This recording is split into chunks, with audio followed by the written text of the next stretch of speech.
The galaxy called them warlords, but their power was not personal. It was systemic, forged by centuries of conquest and reinforced by fleets that spanned constellations. The Galactic Armies measured strength in orbital platforms and mechanized divisions, and when their analysts first studied Earth, their disdain was instant. Humanity's navy was laughably small, its armies primitive, and the strange subset of soldiers who trained beneath the waves were ridiculed most of all. Combat swimmers? Divers? Frogmen? To the Galactic Armies, these were relics of a bygone age, warriors who hid in shadows of oceans while real soldiers carried wars across stars. Their laughter echoed through command channels, dismissing Earth as a world to be crushed quickly, without challenge. On Earth, the ridicule did not go unheard. The planet's leaders knew their defenses were insufficient. Orbit would fall, cities would burn, and yet the heart of resistance rested in scattered, unconventional groups, men and women who thrived where machinery faltered. Among them was a squad of 4 frogmen, veterans of secretive operations few outside their circles had ever heard about. They trained in silence, in cold black waters, mastering patience and the intimate knowledge of currents and tides. Their enemies, when they had been human, had called them ghosts. To their allies, they were often invisible until the mission was done. Lieutenant David Kane led them, a man with a stern jaw and eyes that rarely softened, even off-duty. Years of underwater demolitions and reconnaissance had shaped him into someone who measured time not by minutes, but by the rhythm of his own breathing underwater. To his left, in every drill swam Marcus Valles, broader in build, who carried humor like a weapon to cut through silence. Then came Idris Shah, precise, disciplined, whose calm under fire was legendary within the team. The youngest, Alexei Morozov, brought relentless energy, sometimes reckless, yet guided by Kane's sharp commands into effectiveness. They were not superheroes, not enhanced beings. They were men who had chosen the most demanding corner of warfare and refused to yield. When the first alien ships arrived, streaking through the skies with brilliant trails, there was no ceremony, no declaration of war. Orbital defense satellites blinked out within hours, severed by precision strikes. Power grids collapsed across continents as electromagnetic pulses rippled outward. Panic bled into every street. Governments scrambled for order. For the Galactic Armies, this was routine. They had done it 100 times on 100 worlds. They deployed broadcasts across occupied channels, mocking humanity's attempts to resist. On those broadcasts, Earth frogmen were singled out as a symbol of futility. "Your water breathers cannot save you," one alien commander sneered, his voice translated into every human language. War belongs to the skies and the stars, not to seas that crawl with fish. Kane watched one of those broadcasts from a bunker beneath the naval base, the blue light of the hollow screen reflecting in his eyes. He did not laugh, though Marcus muttered something crude under his breath. Instead, Kane said quietly, "They think they know the ocean." It was not a boast. It was an observation, cold and certain, that these invaders had made their first mistake. Their commander, an admiral stretched thin across multiple crises, called them in without ceremony. Maps of coastlines and oceans hovered above the table. "They are moving into the seas," the admiral said. "Their machines are failing more than expected. Salinity, pressure, magnetism, they're struggling. But they're adapting fast. We need eyes under the surface. We need sabotage. Gentlemen, your world just became the battlefield." The squad said little. They did not need to. Orders were oxygen. Clarity meant survival. Idris checked gear lists, already recalculating what explosives would detonate best in saltwater at depth. Alexei tried to suppress a grin, the thrill of a challenge written across his young face. Marcus leaned back and said, "Finally, someone's inviting us to the real party." Kane simply nodded, accepting the weight placed on their shoulders. Outside, the city burned. Inside, the frogmen prepared. They adjusted suits to handle extended dives, modified rifles with waterproof seals, recalibrated rebreathers for silence. Where others saw the ocean as a barrier, they saw pathways.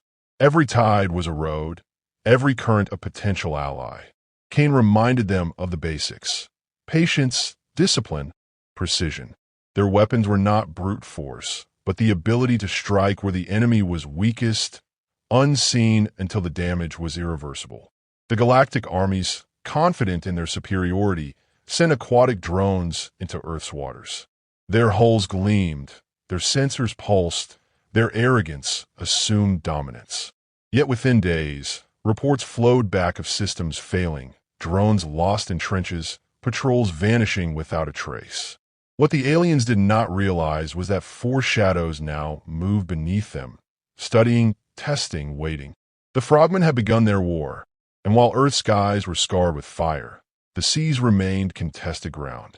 On the eve of their first mission, the squad gathered in silence near the shoreline, waves lapping against dark rocks.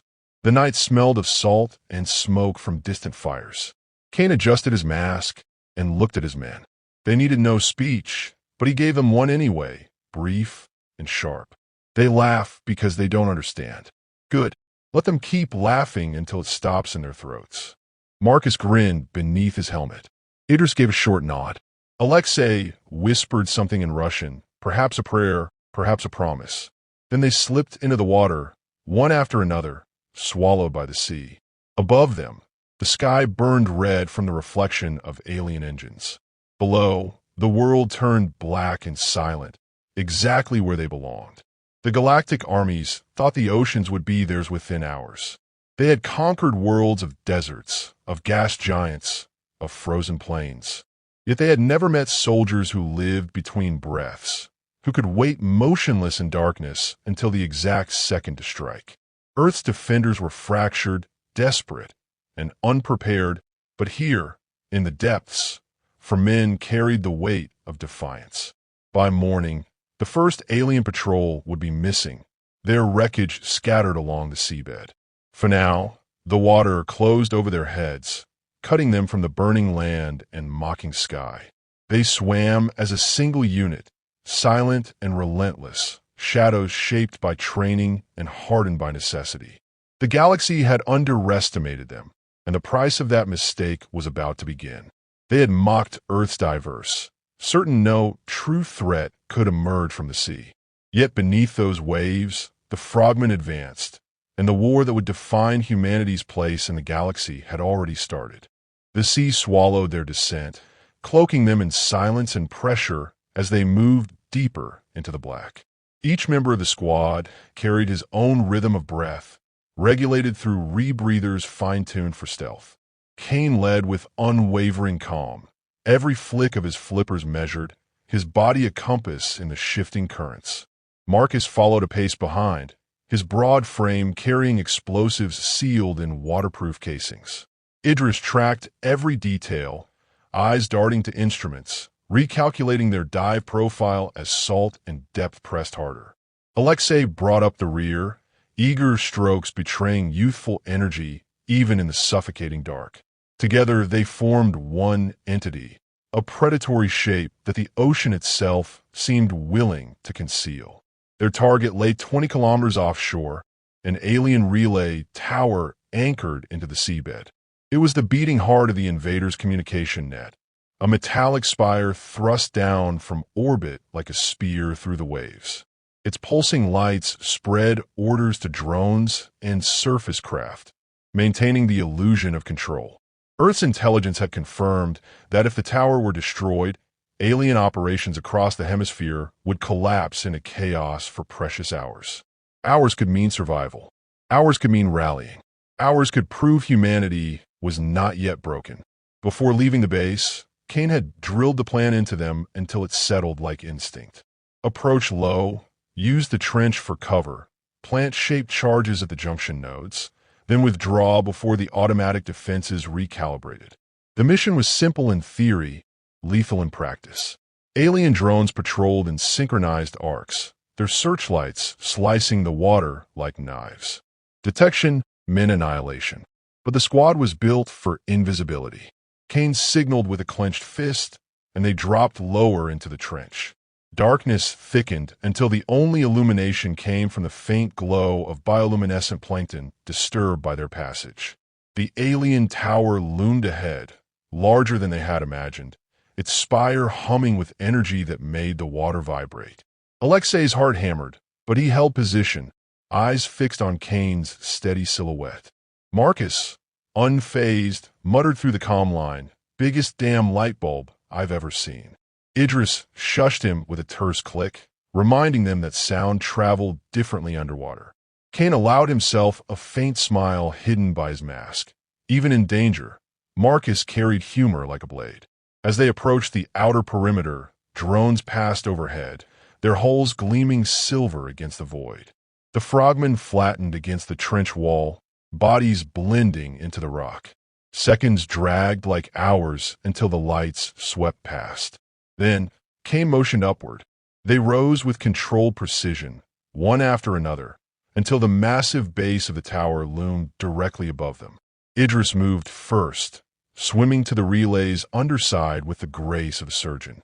He unpacked the first charge, a compact cylinder of shaped explosives modified to function under crushing pressure.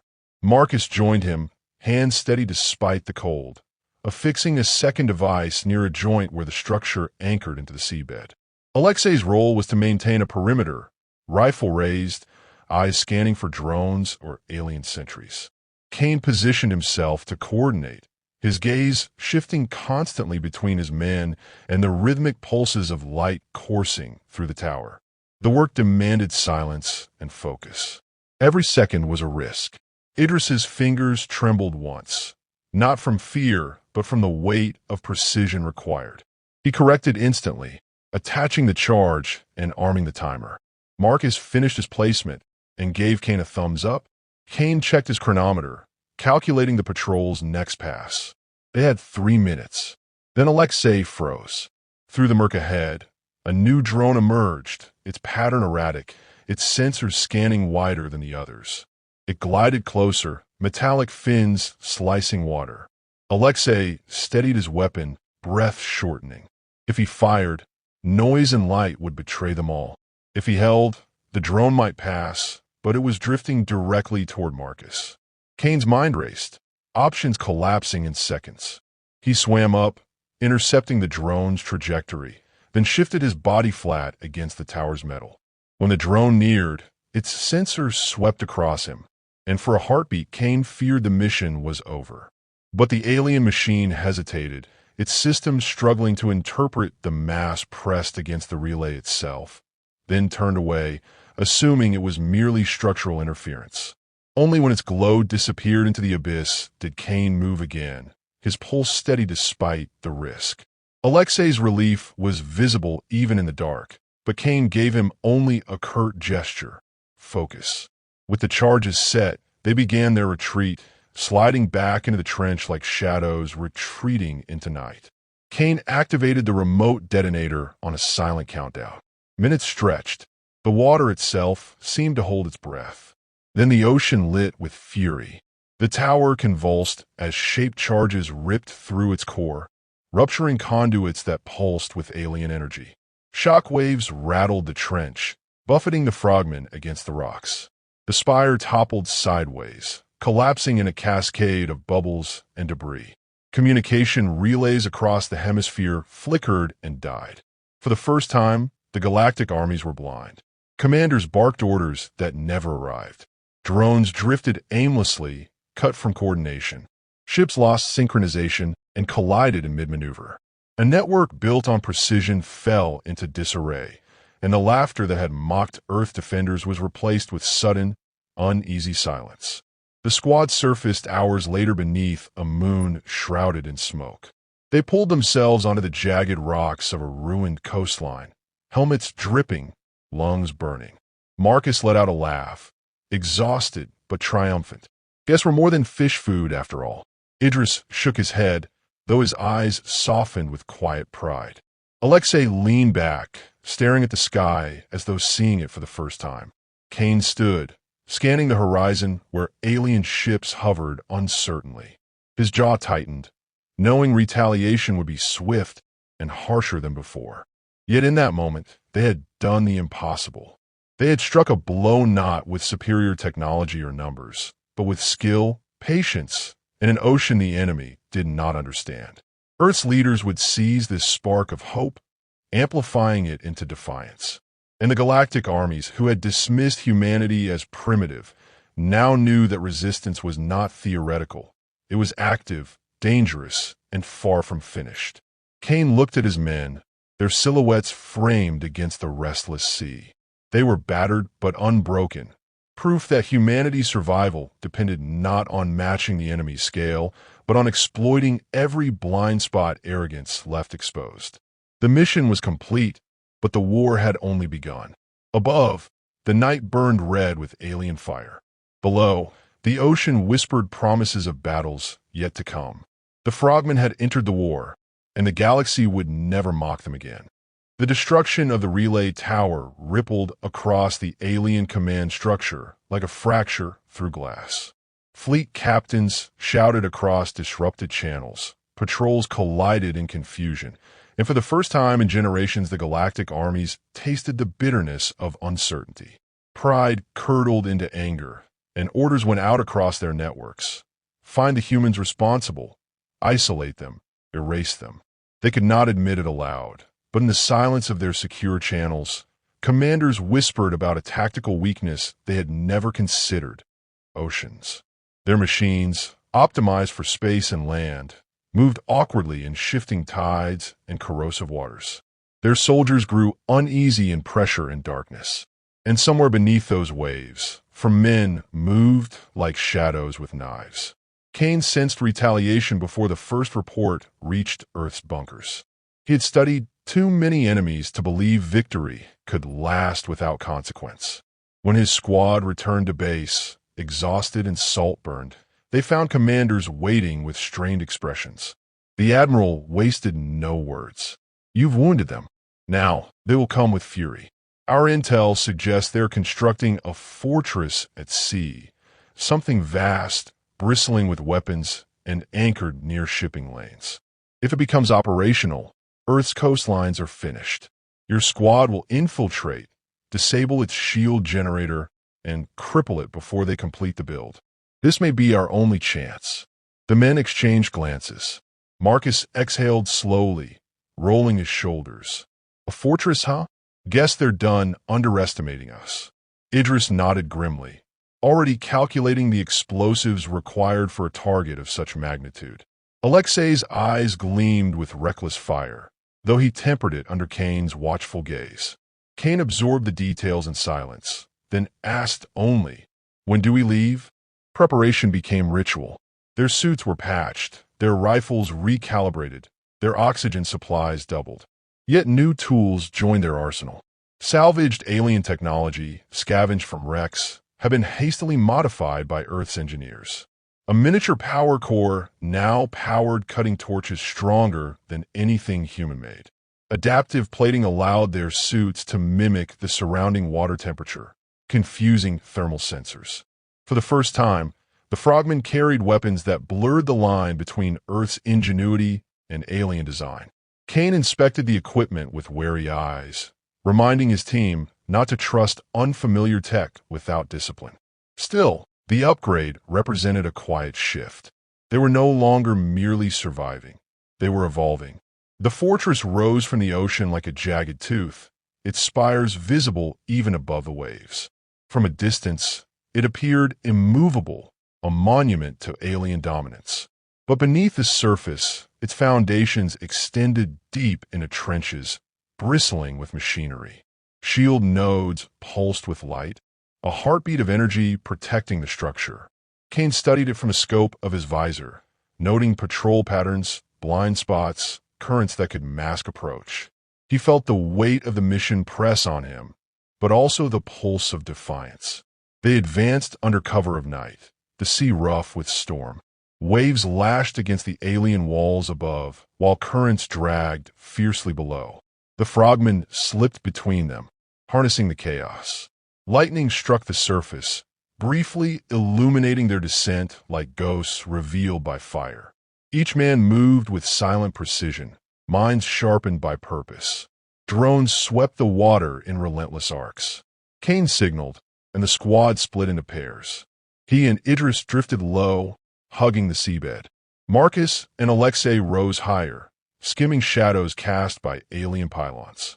The fortress glowed with energy, its hum vibrating through their bones. Kane's eyes tracked patterns, and when he saw a patrol pass, he clenched his fist hold. They froze, motionless as stones, until the light veered away. Then, with a flick of his hand, they pressed forward. At the first shield node, Idris worked quickly, his hands steady despite the electric currents surging nearby. He attached the power core, recalibrated its output, and created an overload loop. Sparks danced in the water, briefly lighting his mask, but he completed the task before alarms could sound. Marcus planted charges on a secondary junction, his movements careful, his humor suppressed for once. Alexei covered them, rifle raised, finger trembling with the desire to fire at the alien silhouettes drifting nearby. Kane rested a hand on his shoulder, grounding him. Patience, his gesture conveyed. Alexei exhaled and held his fire. Progress was slow, every meter contested by sensors and patrols. At one point, a drone swept too close. Kane darted forward, slashing its sensor cables with a blade before it could sound the alarm. The machine convulsed silently, drifting into darkness. Alexei watched with wide eyes, the lesson seared into him. Sometimes a blade was mightier than a gun. Then the fortress stirred. The overload loop tripped a cascade, lights flashing crimson. Sirens reverberated through water. The shield flickered, then steadied, weaker than before. Kane signaled retreat, but alien marines were already spilling into the depths, armored figures built for pressure, but clumsy in motion. The Frogmen fought with precision, weaving between strikes, placing shots at vulnerable joints. Marcus detonated a charge that tore through a cluster of them, bubbles roaring upward. Idris covered their flank, his rifle spitting bursts of light that cut through alien armor. But the cost was real. A blast from an alien weapon grazed Marcus, scorching his suit and searing flesh beneath. He growled through clenched teeth, refusing to falter, but his movements slowed. Kane pulled him back, dragging him toward cover, while Alexei unleashed a fury of fire to hold the enemy at bay. "Moo!" Kane barked, his voice sharp even through the calm static. They surged into retreat, dragging Marcus with them, each stroke a battle against exhaustion. Behind them, the fortress shuddered. Explosions bloomed across its underbelly, shield nodes tearing apart in bursts of blue flame. The ocean churned with debris, currents whipping violently. The Frogmen were flung about, battered by shockwaves, but they pushed forward, lungs burning, vision narrowing. Kane's hand never left Marcus's shoulder, hauling him when his strength failed. Idris brought up the rear, firing precise shots to keep enemies from closing in. Alexei's energy became desperation, every muscle screaming, but his determination burned brighter than fatigue. At last they cleared the perimeter, breaking into open water. Behind them, the fortress flickered and dimmed, its shield collapsing entirely. Alien warships scrambled above, trying to compensate, but the damage was done. Earth's forces onshore would seize the opportunity, launching strikes against the now vulnerable structure. The Frogmen had cracked open a giant. On the surface, waves pounded as helicopters circled, preparing to extract them. Kane dragged Marcus onto a floating platform, medics rushing to stabilize him. Blood mingled with seawater, staining the deck. Marcus clenched Kane's arm, forcing out a grin. "Told you I'd get us invited to the real party." Kane squeezed his shoulder jaw tight, but allowed a fleeting smile. They had survived, barely, and the mission was a success. Yet Kane felt the cost like a stone in his chest. Each operation carved pieces from them, and the enemy was learning. The aliens' disdain had shifted to fury, and fury would soon become something deadlier: respect. That respect would bring heavier weapons, more dangerous strategies, and a war even the Frogmen might not endure. As the helicopter lifted them skyward, the fortress burned behind them, casting a glow across the storm-tossed sea. The squad sat in silence, drenched and battered, the roar of rotors drowning thought. They had won a victory, but Kane knew it was only the eye of the storm. The galaxy was watching now, and the next battle would decide more than survival. It would decide whether Earth's frogmen remained ghosts of the sea or legends feared across the stars. The sea was restless, whipped into violence by storms that mirrored the tension on every coastline. Earth's defenses, fragile but unbroken, strained against the weight of an empire.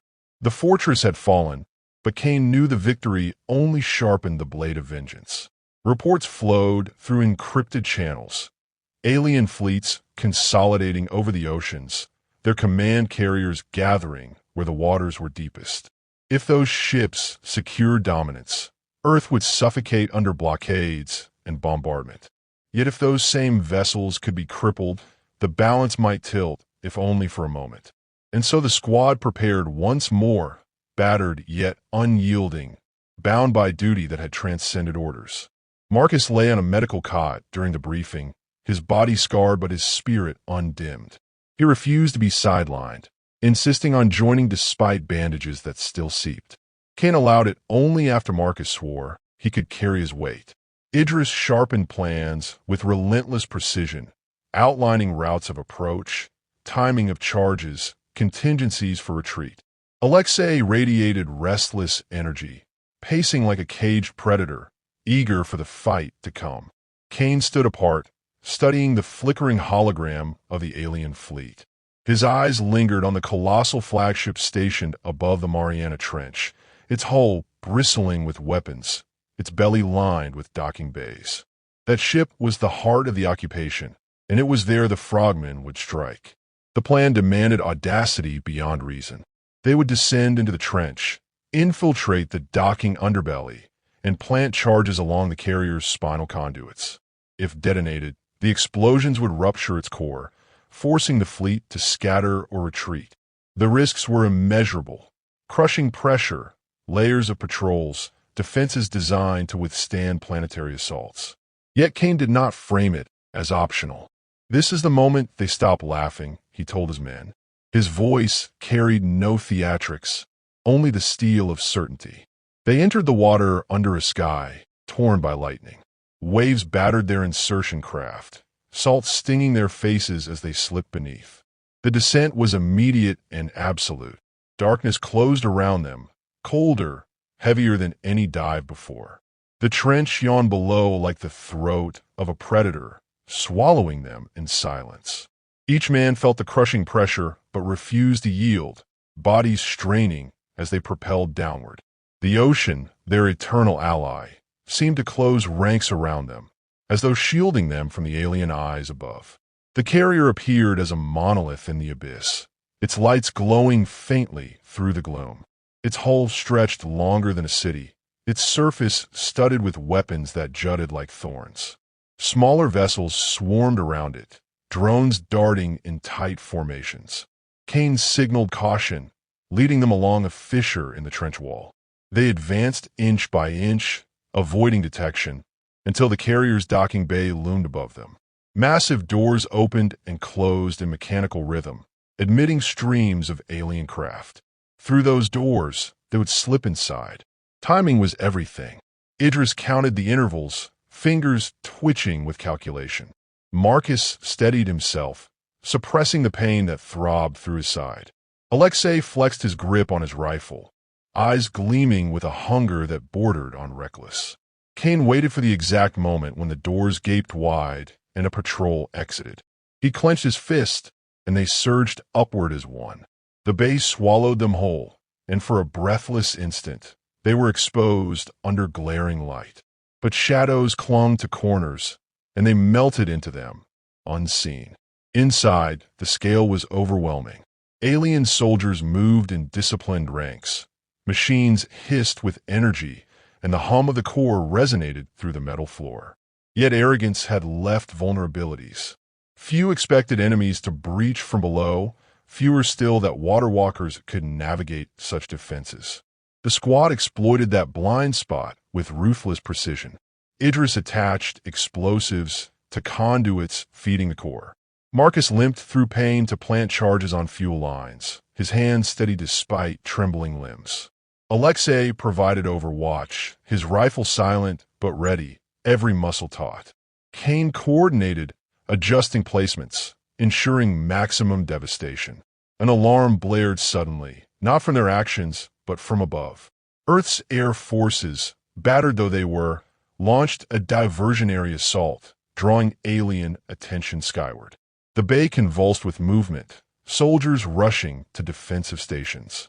The chaos cloaked the Frogmen, buying them precious time. Kane seized it, urging his men to complete placements. Idris armed the final charge, whispering through comms, "Done." Kane checked his chrono. They had minutes before the enemy discovered too much. But escape was never simple.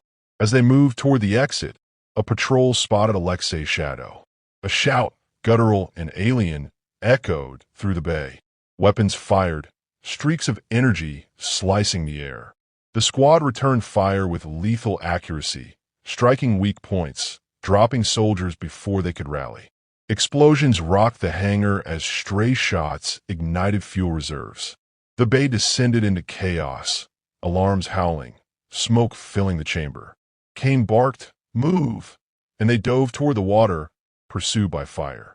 They plunged into the trench as detonations cascaded above. The charges ignited in sequence, a chain of eruptions tearing through the carrier's spine. Metal screamed as the vessel convulsed, its hull splitting in luminous arcs. Fire burst from its belly, flames and water colliding in fury. The carrier listed, then cracked, breaking apart in the depths. Shock waves rippled outward, flinging the Frogmen through currents that battered their bodies. Yet they swam, muscles screaming, lungs burning, driven by sheer will. Above, the fleet faltered, command fractured. Ships scrambled to retreat, engines flaring as they broke formation. For the first time in their storied conquests, the Galactic Armies retreated not from overwhelming force, but from a handful of men who refused to drown. The skies, scarred by war, cleared fractionally as alien vessels pulled back. Across Earth, humanity glimpsed hope where there had been none. The Frogmen surfaced hours later, dragged by exhaustion to a coastline blackened with smoke. They collapsed onto the rocks, pulling off helmets, gasping for breath. Marcus lay back, laughter bubbling despite his wounds. "Well," he rasped, "that'll shut them up." Idris sat in silence, his eyes reflecting both triumph and the cost etched into their bodies. Alexei grinned through blood and salt, his youthful fire undimmed by close brushes with death. Kane stood, though his legs trembled, staring at the horizon where alien flames still smoldered. They had given Earth more than survival. They had given a legend. The galaxy would remember this day, not for the might of Earth's fleets or the brilliance of its technology, but for frogmen who rose from the sea and dragged giants down into the deep. Kane knew the war was not over. The aliens would return, perhaps stronger, perhaps wiser.